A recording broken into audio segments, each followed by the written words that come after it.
Hey guys, here's my easy recipe to make chocolate mousse. For that, you need 150 grams of dark chocolate. Heat it into a microwave till it's nice and soft, and with a spoon you whisk the chocolate till it becomes glossy and smooth. That's very important, that it has to be nice and smooth.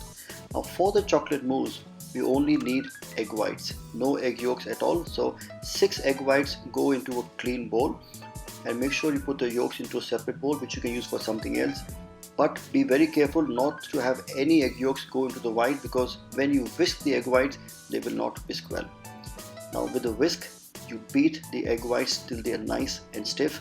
I am using an electric beater. You can do it by hand. It's a long, tedious process, but please keep up with it. It's important that the egg whites become nice and stiff. Now once the egg whites do get stiff, add 2 tablespoons of sugar and whisk it again till they're nice and firm. And the best way to check if the egg whites are done are actually to lift the bowl halfway through and tilt it, and if the egg whites are soft, they will slide off the bowl. There we go. Twist it. Our egg whites are perfectly ready. Now I like to add different flavors to my mousse. Now these are again optional. The first one which I'm going to do is to have instant coffee dissolved in the warm water mixed up with the chocolate and desiccated coconut. Now I do like coffee and coconut together, but again, like I said, these are optional. You can skip them all together if you don't like it. Keep it very plain, it'll taste nice. Mix the chocolate, the coffee and the coconut together, and then is the fun part of making the mousse. 2 heaped spoons of whisked egg white.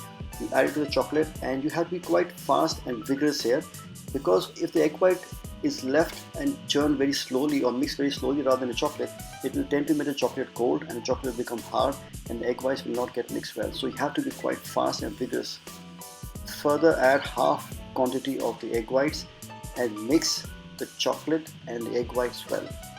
So now you have to ensure that all the egg whites are mixed quite vigorously and fast once again to make sure that the chocolate mixes quite well, and what you will get is a nice chocolatey, rich chocolate mousse.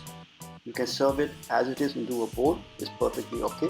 But I like to be a little different in my approach. I'm going to add chocolate into 3 different bowls and add different flavorings on them or other different toppings on them. This is personal choice because I like to try different flavors. So the first bowl is done. In the second bowl, few spoons of the chocolate mousse. And what you have to do is, once you fill with the glasses or the cups if you use, make sure you tap them at the bottom so that the chocolate spreads evenly inside the jars or the cups or the glass bowls, whatever you use. And now for the best part is to garnish the chocolate mousse. The first bowl, I'm going to garnish it with some sliced bananas. So here it goes, 1, 2 and 3 slices goes into the first one. And you know, as a kid I used to love bourbon biscuits. So a bourbon biscuit in the center along with some shavings of coconut. And for the third glass bowl, I'm going to use granola. It gives a very nice crunch to contrast with the chocolate. So which one should I try? Eeny, meeny, miny, mo. There it goes. The chocolate with granola. Bon appetit.